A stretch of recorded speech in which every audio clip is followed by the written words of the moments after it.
Bismillahirrahmanirrahim. Assalamualaikum warahmatullahi wabarakatuh. Alhamdulillahi rabbil alamin. Wabihi nasta'in ala umurid dunya waddin. Wassalatu wassalam ala rasulillah wa ala alihi wa sahbihi ajma'in. Wa ba'd. Kaifa halukum? Anak-anakku yang Bapak cintai karena Allah Subhanahu wa taala. Insyaallah anak-anak semua dalam keadaan sehat walafiat ya. Baik, anak-anak, kita lanjut pelajaran PAI halaman 95. Jenis-jenis air ya. Allah Subhanahu wa taala Maha Pencipta. Semua yang ada di muka bumi ini adalah ciptaan Allah Subhanahu wa taala. Di antaranya Allah menciptakan air, yang pada hari ini kita akan membahas tentang jenis-jenis air. Air merupakan kebutuhan yang paling penting untuk makhluk hidup. Ya, semua makhluk hidup membutuhkan air karena ini adalah kebutuhan pokok. Karena air itu banyak sekali manfaatnya. Ya, di dalam tubuh kita 70% adalah air. Air juga digunakan untuk bersuci dari hadas dan najis dan juga kotoran. Dengan air itu kita dapat berwudu dan mandi. Anak-anak, tidak semua air dapat dipakai untuk bersuci dari hadas ataupun yang lainnya. Ya. Ada 3 macam jenis air yang harus kita ketahui nih. Yang pertama, air suci menyucikan. Yang kedua, air suci tidak menyucikan. Yang ketiga, air najis. Nah, kita akan menjelaskan 3 air ini. Yang pertama, air suci menyucikan. Apa sih air suci menyucikan itu apa sih? Air suci mensucikan adalah air yang dapat diminum dan dipakai untuk memasak makanan. Ya. Sedangkan air yang menyucikan artinya air yang dapat dipakai untuk bersuci dari segala macam hadas dan najis.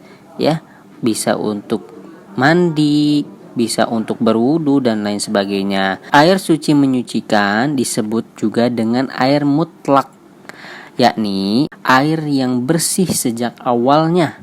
Tidak ada yang bercampur. Apa sih contoh air yang suci dan menyucikan? Contohnya ialah air hujan, air sungai, air laut, air danau, air embun, air sumur, mata air, dan salju. Nah, itu semua adalah air suci menyucikan yang air tersebut bersih sejak awalnya.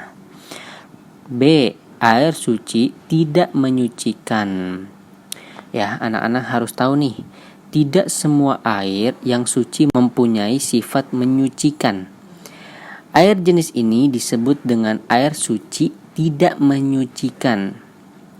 Air suci tidak menyucikan yaitu air apa sih? Yaitu air suci yang sudah berubah warnanya, rasanya atau baunya, ya, karena bercampur dengan benda suci lainnya.